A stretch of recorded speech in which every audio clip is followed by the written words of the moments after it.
আসসালামু আলাইকুম রহমতুল্লাহ বারকাতুহ। আমাদের জাতীয় ফল হচ্ছে কাঁঠাল। আর এই কাঁঠাল পাকে জ্যৈষ্ঠ মাসে।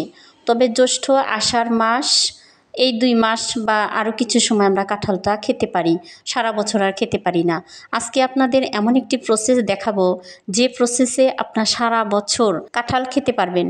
হ্যালো ভিউয়ার্স, আপনারা দেখতে পাচ্ছেন আমি একটা বড় সাইজের কাঁঠাল নিয়ে হাতে পলিথিন লাগিয়ে কাঁটা চামচ দিয়ে কাঁঠালটা ছিদ্র করে তারপর দেখুন কিভাবে কাঁঠালের কোয়াগুলো বের করছি। এতে করে হাতে কোনো আঠা লাগছে না এবং কাঁঠালের রসও লাগছে না। এবার আমি পরিমাণ মতো কিছু কাঁঠালের কোয়া নিয়েছি সারা বছর সংরক্ষণ করে রাখবো বলে। এবার একটি পাত্র নিয়ে তার উপর একটি স্ট্রেনার রেখে তার উপরে কাঁঠালের কোয়াগুলো একের পর এক দিয়ে দিচ্ছি এবং বীজ সহ হাত দিয়ে চেপে চেপে রস বের করে নিচ্ছি।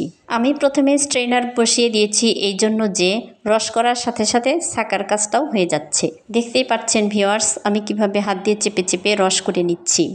আপনারা এভাবে রস করে নেবেন। ভিউয়ার্স, আমার ভিডিওটি ভালো লাগলে অবশ্যই একটি লাইক দিবেন, কমেন্ট করে পাশে থাকবেন। ইউটিউব থেকে দেখলে সাবস্ক্রাইব করবেন এবং ফেসবুক থেকে দেখলে ফলো করতে কিন্তু ভুলবেন না। সবগুলো কাঁঠালের কোয়া আমি রস করে নিয়েছি। দেখতে পাচ্ছেন যথেষ্ট পরিমাণে রস হয়েছে। আর যে আঁশগুলো দেখতে পাচ্ছেন, এই আঁশ দিয়ে ইনশাআল্লাহ আপনাদের জন্য আরও একটি নতুন রেসিপি নিয়ে আসবো।